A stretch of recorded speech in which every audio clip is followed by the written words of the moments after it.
Olá, meus irmãos, aqui é Reverendo Josley, pastor da Primeira Igreja Presbiteriana de Rubiataba, e essa é a nossa aula de escola dominical da Primeira Igreja. E nós estamos aqui dando continuidade a um tema que nós já estamos desenvolvendo, né? Esse tema aí, mantendo a igreja pura.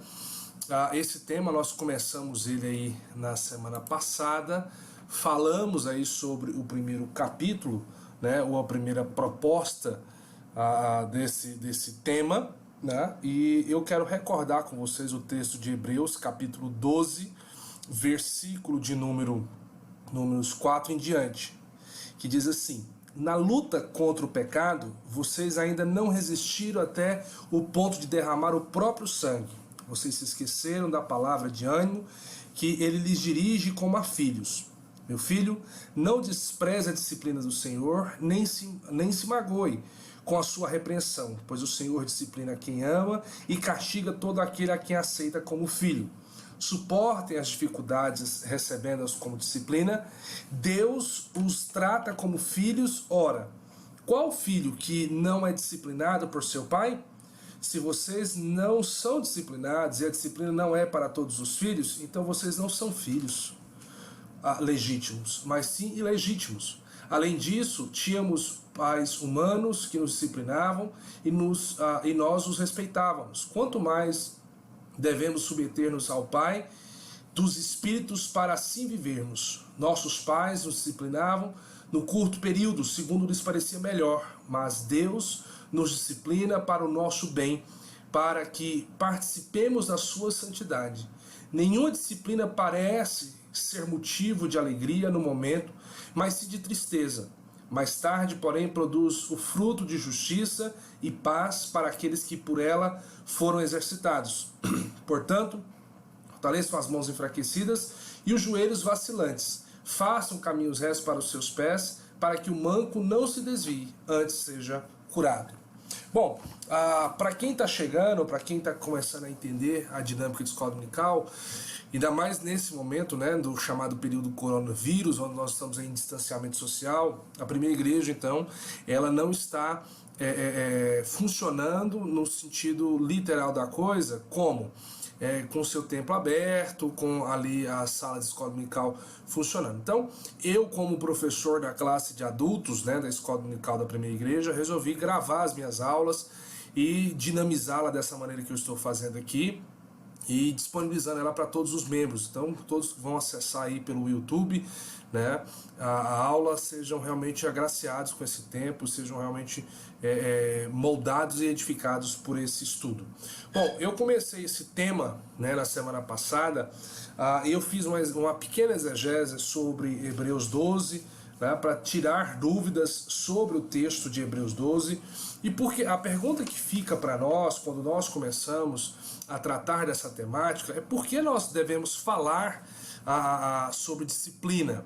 Bom, eu vejo que há algumas razões, tá? E a primeira delas é essa aí, é entender que a igreja moderna, por uma aceitação de relevância e ser uma religião tolerante, acabou por afetar a aplicação dirigente da disciplina eclesiástica. É mais ou menos assim.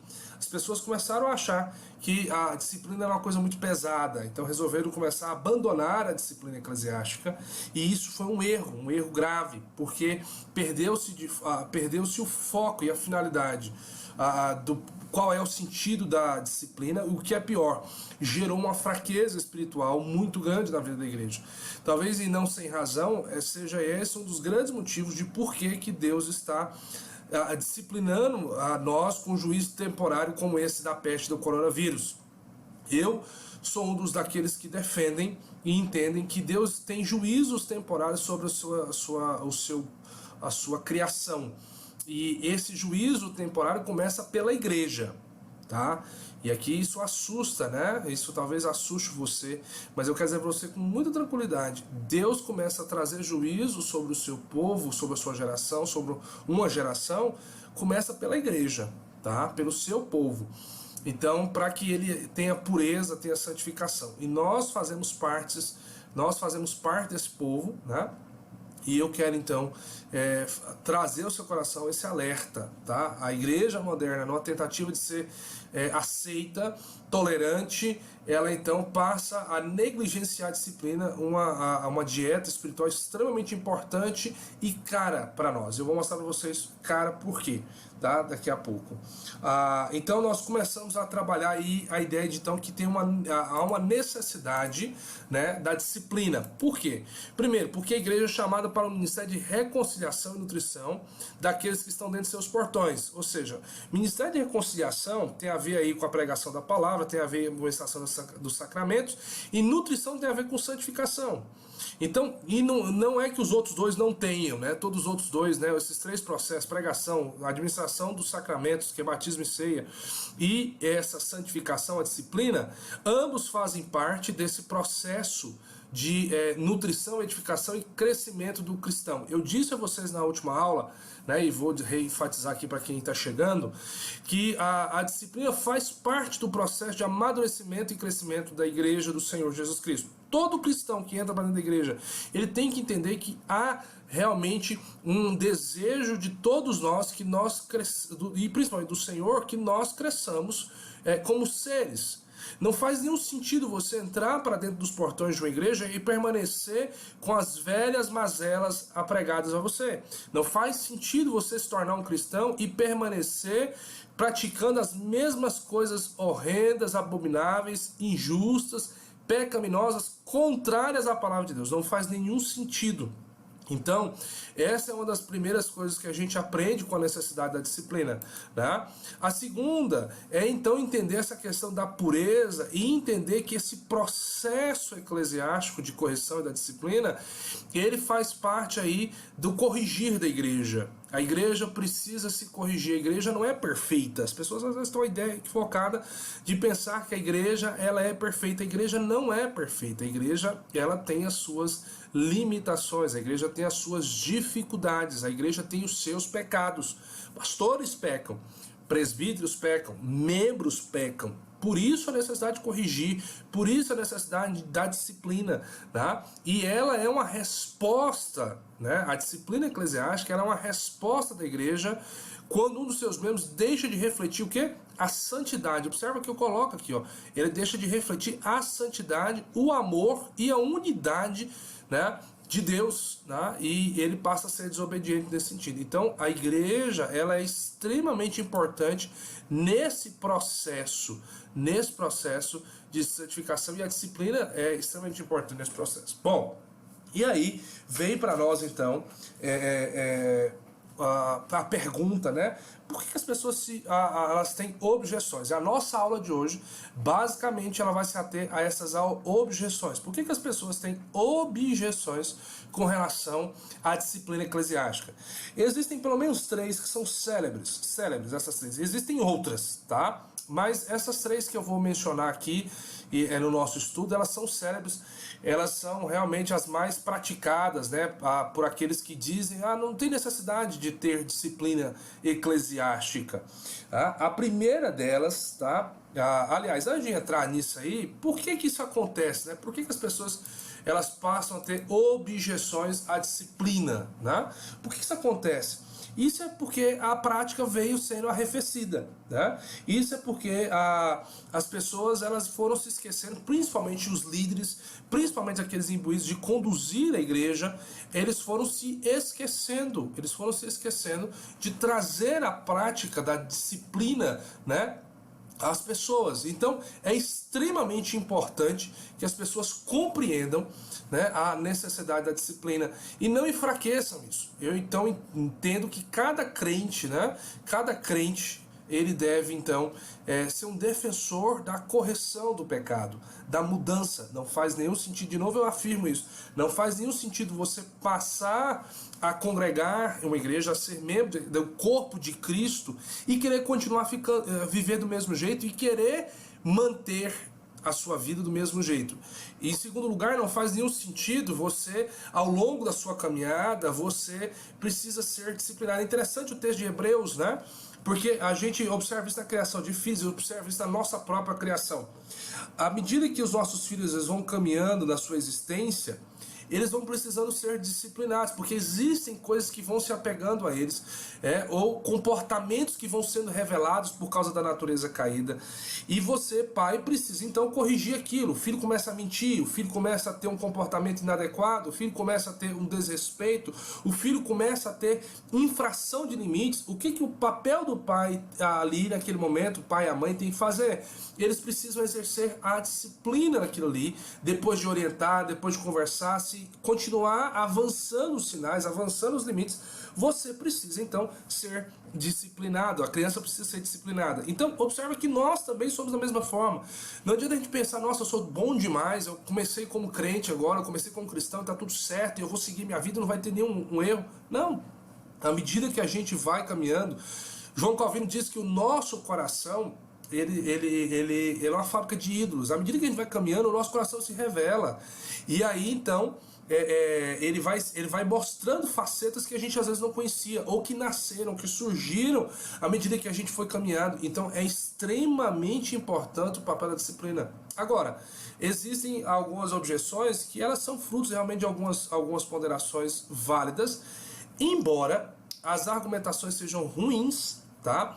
E eu vou refutar essas 3 objeções hoje, eu quero mostrar para vocês. A primeira delas é essa aqui, tá? As pessoas usam Mateus capítulo 7 para dizer, não julgueis. Eu queria ler Mateus capítulo 7. Mateus capítulo 7, as pessoas utilizam esse texto, né? Especialmente o versículo de número 11, eles dizem assim, olha, não podemos julgar. O Senhor Jesus Cristo diz que nós não podemos julgar e por isso nós não podemos ter disciplina. Disciplina é uma espécie de julgamento, né? De juízo, e nós não podemos fazer isso. Dizem os defensores do argumento não julgueis. Mas vamos dar uma olhada no texto de Mateus 7. Será que é isso mesmo que Jesus está falando? Será que ele está dizendo, não pode ter disciplina eclesiástica, não pode haver disciplina eclesiástica? É claro que um pouquinho mais de conhecimento da Escritura a gente já sabe que está errado, mas vamos lá, deixa eu ler para você entender. Olha só. Versículo 7, ou capítulo 7 de Mateus, versículo 1, diz assim, ó, não julguem para que vocês não sejam julgados. Os defensores já vão nessa linha aqui. Pois da mesma forma que julgarem, vocês serão julgados. E à medida que usarem, também será usada para medir vocês. Né? Então, os defensores eu disse Mateus 7.1, né? 11, Mateus 7.1, tá, irmãos? Então, os defensores da ideia de que você não deve julgar, eles utilizam esse texto então para dizer, olha, nós não vamos disciplinar ninguém, porque nós não queremos violar o mandamento de Jesus em Mateus 7, que diz que nós não podemos exercer disciplina, porque se nós fizermos isso, nós estamos exercendo aí algum tipo de julgamento ao próximo, né? Muitos consideram então temerário o exercício da disciplina, porque ela caminha numa linha tênue entre fazer a coisa certa e violar o mandamento, né, não julgar. Por isso que tem muita igreja que já não tem mais a disciplina. Será que essas igrejas estão certas? Será que esses pastores, esses líderes que defendem isso estão certos? Eu entendo que não. Eu entendo que eles estão errados, né? E eu mostro isso para vocês. Bom, primeiro, porque Jesus nunca pediu que ignorássemos os nossos próprios pecados. Eu vou pegar o próprio texto de Mateus 7 e vou mostrar isso para vocês a partir do versículo 3, que diz assim, ó. Porque você repara no cisco que está no olho do seu irmão e não se dá conta da viga que está no seu próprio olho? Como você pode dizer ao seu irmão, deixe-me tirar o cisco do seu olho quando há uma viga no seu? Hipócrita, tira a primeira viga do seu olho, então você verá claramente para tirar o cisco do olho do seu irmão. Então observa que o texto aqui para nós, o texto que nós temos aqui, de Mateus 7, ele não está ignorando a questão de que há pecado. Tá? E Jesus nunca pediu para nós ignorarmos os nossos próprios pecados, nem muito menos ignorar o pecado do outro. Uma outra coisa que eu acho interessante dentro desse texto aqui, uma segunda colocação para responder essa objeção do não julgueis, é que o contexto de Mateus 7 não trata de disciplina como Mateus 18. E aí aqui é uma coisa interessante para a gente pensar. A gente tem que sempre respeitar a intenção do autor. Né? E o capítulo 7, o autor Mateus não está falando de disciplina. Mateus está falando de uma outra questão. Ele está falando da hipocrisia de você fazer juízo com relação ao outro e se esquecer de analisar a si mesmo, ou seja, analisar os seus próprios pecados e consertar a sua vida, santificar a sua própria vida. É isso que Jesus está trabalhando aqui. Não é um contexto de disciplina eclesiástica. São coisas diferentes aqui. Nós estamos tratando. A gente precisa entender isso. São coisas diferentes. Os contextos são diferentes. Porque se você fala que você não pode ter disciplina eclesiástica, você está, olha só, eu passando o cursor do mouse aí, ó. Você está dizendo que Jesus entrou em contradição. Porque em Mateus 18, versículos 15 e 17, eu já li esse texto para vocês, eu queria ler ele novamente. Vamos lá, Mateus, aqui é um contexto de disciplina, Mateus 18, versículos 15 e 17. É um contexto de disciplina, ele diz assim, ó, se o seu irmão pecar contra você, vá e a sós com ele, mostre-lhe o erro. Se ele ouvir, você ganhou seu irmão. Então, passos da disciplina, tá? No nosso código de disciplina, isso chama-se meio suasório. Até o versículo 16 ainda é meio suasório, olha só. Mas se ele não o ouvir, leve consigo mais um ou dois outros, de modo que qualquer acusação seja confirmada pelo depoimento de 2 ou 3 testemunhas. Já começou a ganhar cara de tribunal, já envolveu testemunhas. Se ele recusá-lo a ouvi-lo, conte à igreja, ó, aí já virou público, né? Disciplina pública, né? E ela vai tratar da igreja também. E se ele se recusar a ouvir também a igreja, trate-o como pagão ou publicano, ou seja, há uma disciplina de exclusão ali, nesse momento. Então, observa aqui, o Senhor Jesus Cristo, ele não pode entrar em contradição. Ou eu admito que Mateus 7 não está tratando de disciplina, mas de uma outra proposta, que é a questão da análise pessoal de vida, e de eu não fazer um juízo como se eu fosse superior ao outro, certo? Ou eu vou ter que dizer que Jesus entrou em contradição para sustentar essa ideia de não julgueis, tá? Então, essa primeira argumentação aqui, ela é falha, tá? Ela é falha. Por quê? Porque ela não se sustenta, biblicamente. Então, não julgueis não cabe, tá? Para dizer não podemos disciplinar, tá? Não cabe. Mas eu continuo aqui dizendo por que nós devemos disciplinar, né? E refutando os defensores da não disciplina. Observa comigo agora um segundo argumento. Olha só. E é aquele do amor, né? Eles dizem, olha, nós precisamos amar mais do que julgar. Concordo. Nós devemos amar mais, né? O ser humano, concordo. Mas a pergunta que me fica é, disciplina não é amor? E meu mentor sempre falava para mim, olha, a disciplina também é uma forma de amar, né? E eu concordo com ele, a disciplina também é uma forma de amar. E aí a gente vai ver isso biblicamente, né?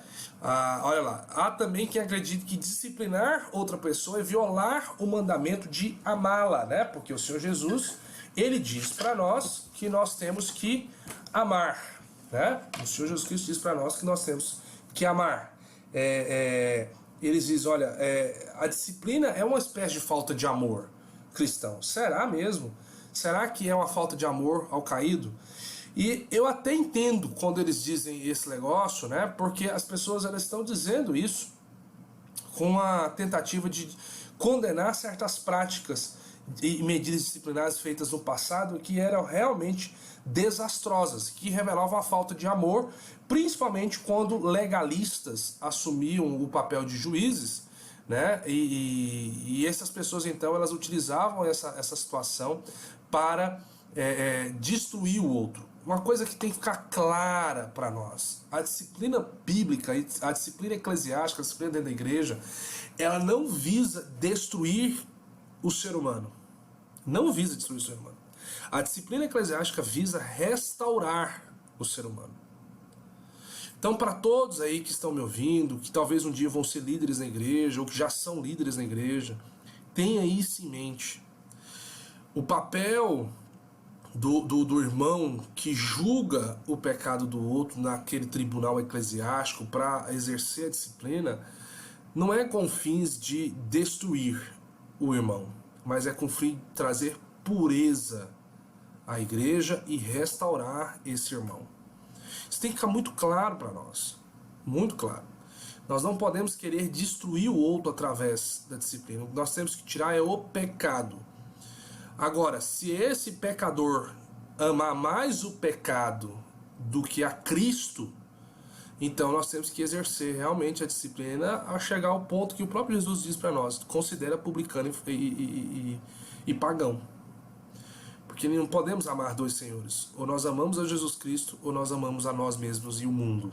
Tá? Entenda isso, tenha isso em mente. Então, eu até entendo quando as pessoas falam: olha, nós precisamos, não podemos ter disciplina porque precisamos amar uns aos outros e temos que amar o irmão caído. Temos mesmo que amar o irmão caído. Mas a disciplina eclesiástica, que eu vou mostrar para vocês, à luz dos textos bíblicos, é uma forma de amor. É uma forma de amor. Observe comigo, então, isso. Olha só. Eu vou dar alguns textos para vocês e eu vou analisar esses textos com vocês. Primeiro, olha Hebreus 12, o próprio Hebreus 12 que nós lemos aqui. Diz aí, ó: porque o Senhor corrige a quem ama, e olha o termo, e açoita a todo filho a quem recebe.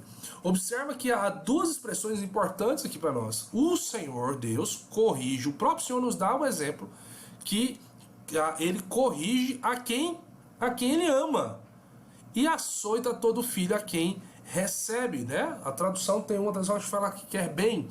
Então observa que o próprio Deus nos dá um exemplo de amor ao corrigir o pecado. O Senhor Deus não negligencia a disciplina eclesiástica. O Senhor Deus não negligencia a manifestação de repreensão do erro, né, para com o outro, né, para com as suas criaturas. Pelo contrário, ele corrige porque ele ama. Então, a disciplina é uma forma e é uma manifestação clara de amor. Mas existe um outro texto, outros textos que dizem isso. Olha aí, Deuteronômio, capítulo de números 8, versículo 5. Diz assim: sabei, pois, no teu coração que como um homem disciplina seu filho, assim te disciplina o Senhor teu Deus. Então observa que o Senhor Deus, ele também disciplina, ele também exerce a disciplina, como o pai faz isso com o filho. Agora, por que eu, pai, disciplino os meus filhos? Eu tenho dois menininhos, e o Heitor e o Noah. Por que eu disciplino os meus filhos? Por que eu faço isso? Porque eu os amo. E eu não quero vê-los mal, eu não quero ver eles adoecerem lá na frente, sofrerem lá na frente, padecerem por uma negligência minha em não ter corrigido o coração deles, não ter percebido o mal e corrigido o mal no coração deles. Então observa que o Senhor Deus, ele disciplina, né, os seus filhos. Mais uma forma de amor. Terceiro texto que eu quero compartilhar com você: se os filhos desprezarem a minha lei, isso é Salmos 89, tá? Se os meus filhos desprezarem a minha lei e não andarem nos meus juízos, se violarem os meus preceitos e não guardarem os meus mandamentos, então punirei com vara as suas transgressões e com açoites a sua iniquidade. Então observa que ele está dizendo: se os meus filhos, né, a expressão meus filhos, né, perceba que está sempre na mesma linha, meus filhos, não andarem nos meus juízos e violarem os meus preceitos, não guardarem os meus mandamentos, o que ele vai fazer? Punir. E com vara, e com açoites, o pecado, a iniquidade. Mas aí vem o aspecto da graça e do amor. Mas jamais retirarei dele a minha bondade e nem desmentirei a minha fidelidade, não violarei a minha aliança e nem modificarei o que os meus lábios proferiram. Amor. Tá? Então, observa que no mesmo contexto em que Deus está dizendo: eu estou corrigindo e eu corrijo os meus filhos que transgridem, ele está dizendo: é por amor. Quando ele diz que vai manter a bondade, a fidelidade, a aliança, né, e não vai modificar as palavras do seu lábio, ele está dizendo: eu vou ser amoroso, gracioso, eu estou dando graça. Por último, o último texto bíblico aí, e existem outros, mas eu quis mencionar esses 4 aqui para lembrar o seu coração que aquele argumento do amar uns aos outros está fora de contexto, de novo, e existem textos bíblicos que refutam a proposta. Olha Provérbios 3,12. Porque o Senhor repreende a quem ama, assim como o pai ao filho que quer bem, né? Então, observa que aqui está a base de Hebreus, né? Praticamente o replay, né? O autor de Hebreus recorre ao Antigo Testamento aqui, Provérbios, para fazer a sua argumentação lá em Hebreus 12.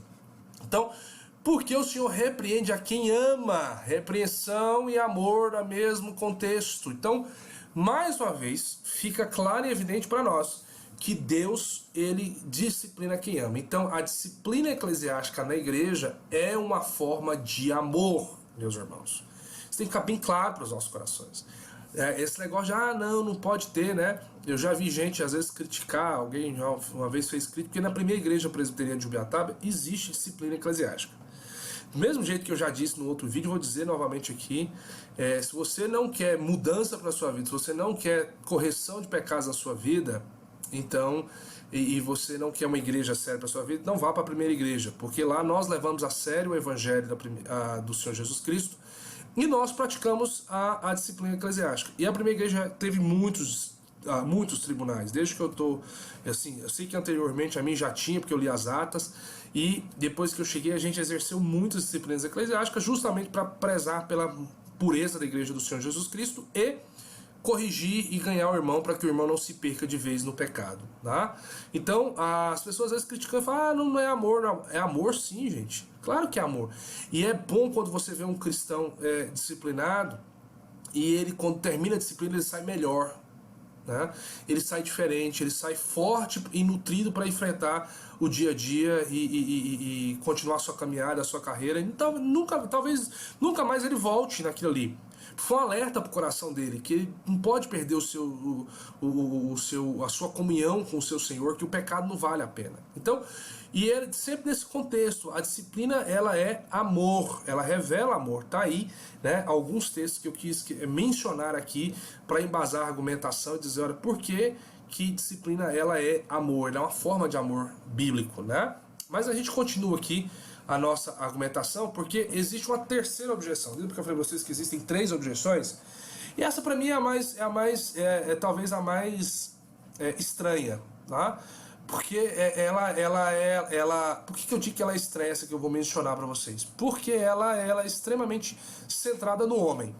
Extremamente centrada no homem, extremamente preocupada com o indivíduo e nada com Cristo e nada com a igreja do Senhor Jesus. Olha só. Eles dizem, né? E a vergonha, né? Eles dizem, olha, nós não podemos disciplinar porque eles dizem que é constranger alguém que já foi humilhado pelo pecado, né? Eu observo que a pessoa, eles estão dizendo, olha, nós não podemos disciplinar o indivíduo porque é constranger ele já foi constrangido pelo pecado e humilhado pelo pecado, não precisamos disciplinar mais, tá tudo certo. E detalhe, essa argumentação aqui é talvez uma das mais usadas hoje nas igrejas evangélicas brasileiras, para justificarem por que eles não disciplinam na igreja.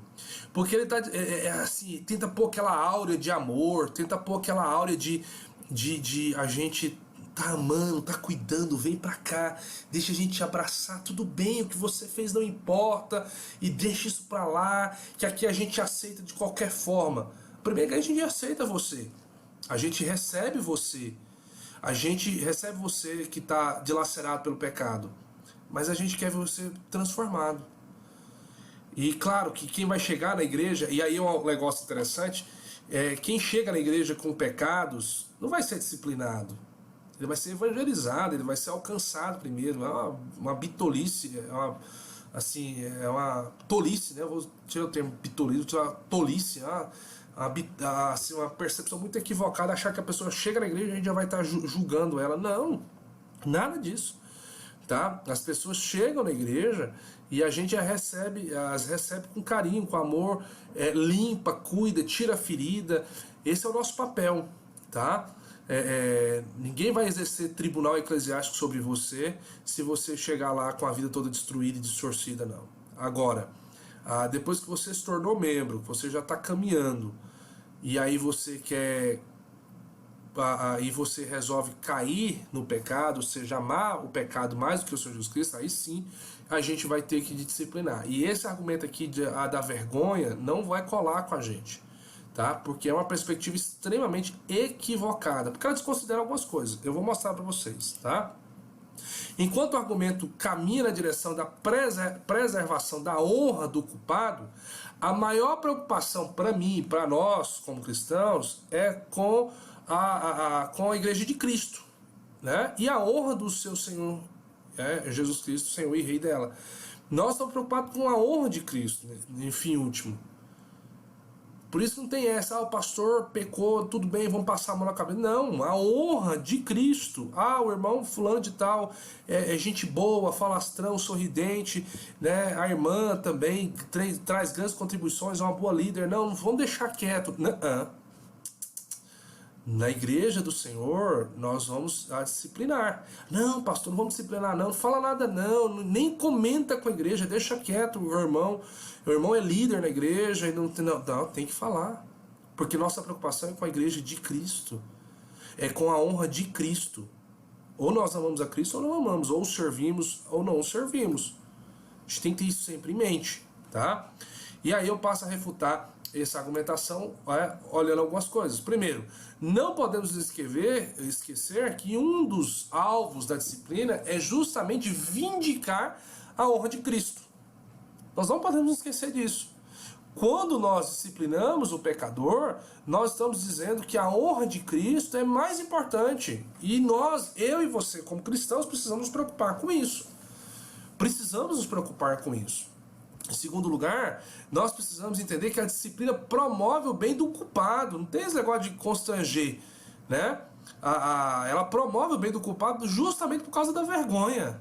A vergonha é um instrumento para conduzir o indivíduo ao arrependimento. É olhar para si e falar, nossa, por que eu fiz essa coisa tão absurda? Por que eu entrei nesse negócio? Por que eu não amei a Cristo mais do que a mim mesmo? A culpa, né, e a vergonha, nesse sentido, são instrumentos, tá? Para poder nos moldar, nos limpar, nos purificar, tá? E trazer-nos ao arrependimento.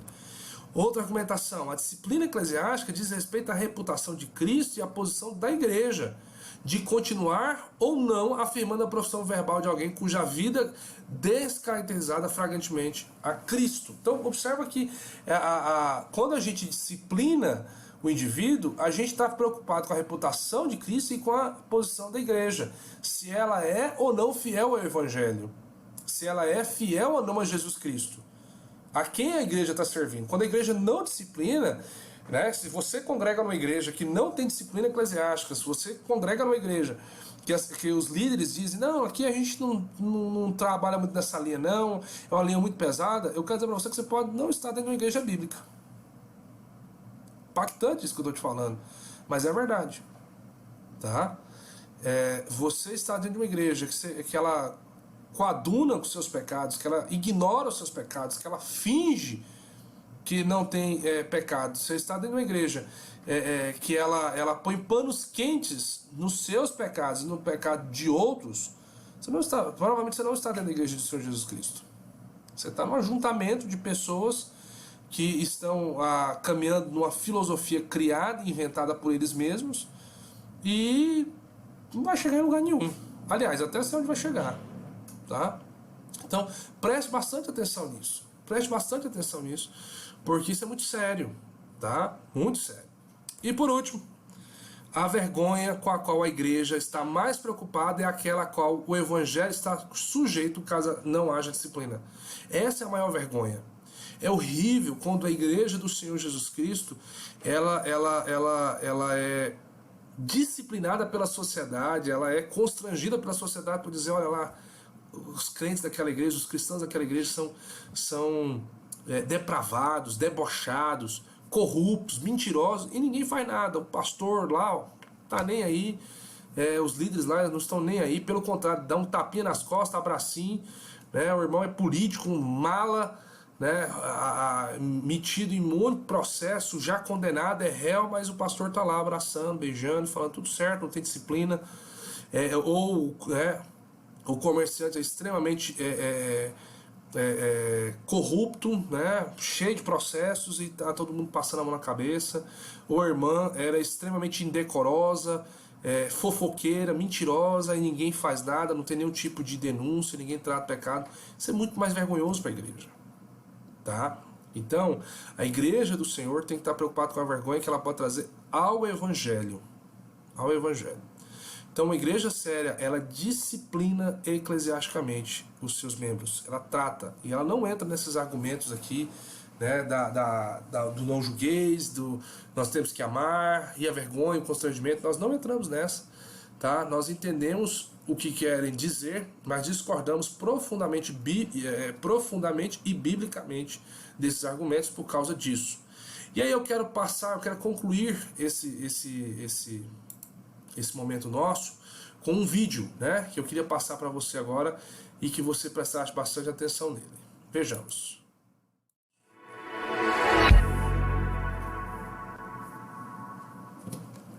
The thing is, people can always find excuses not to practice church A discipline. questão é que pessoas sempre podem encontrar desculpas para não praticar disciplina eclesiástica. I've had the opportunity to speak about church discipline in different countries. Eu já tive a oportunidade de falar sobre disciplina eclesiástica em países diferentes.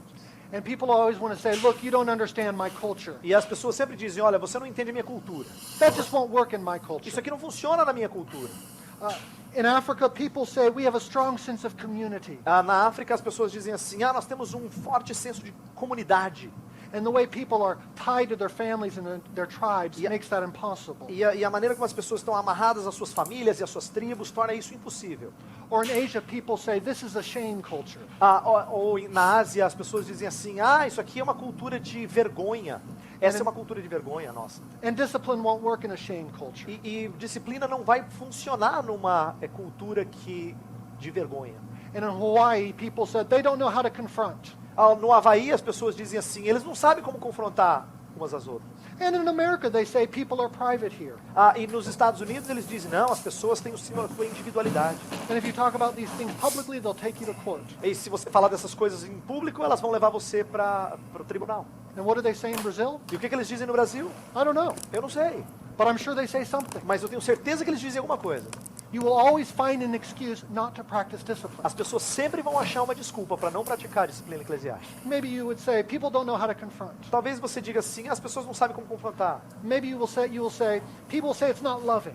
Talvez as pessoas vão dizer, não é amoroso. And that all may be true. E talvez isso seja verdadeiro. Church discipline is hard. A disciplina eclesiástica é difícil. People are not used to being held accountable in their sin. As pessoas não estão acostumadas a prestar contas em relação ao seu pecado. And pastors are sinful too. Pastores também são pecadores. And so you think, how can I do this if I know I'm sinful? Aí o pastor diz assim, como é que eu posso fazer isso se eu também sei que eu sou pecador? Sometimes you live in doubt whether or not it's the best course of action. Às vezes você fica em dúvida com respeito se esse é o melhor caminho a ser seguido.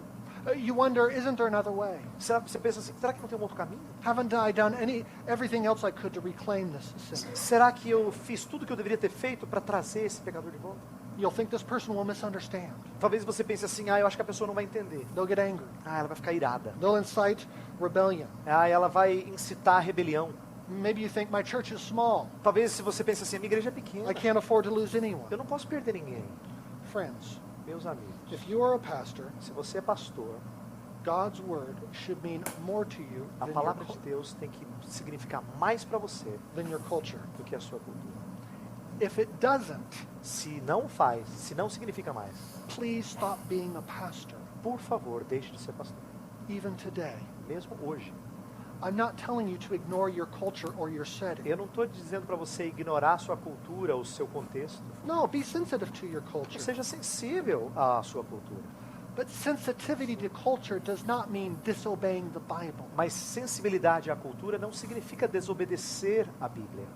We're sensitive to culture so that we can be clear Nós somos sensíveis à cultura no sentido de sermos claros, and so that we know how to shepherd people carefully. para que a gente saiba como pastorear as pessoas com cuidado. Friends, God is wiser than we are.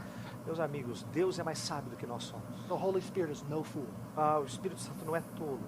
The Holy Spirit knows what he was doing when he inspired Matthew 18 O Espírito Santo sabia o que estava fazendo quando inspirou Mateus 18 and when he inspired 1 Corinthians e 5. quando inspirou 1 Coríntios 5.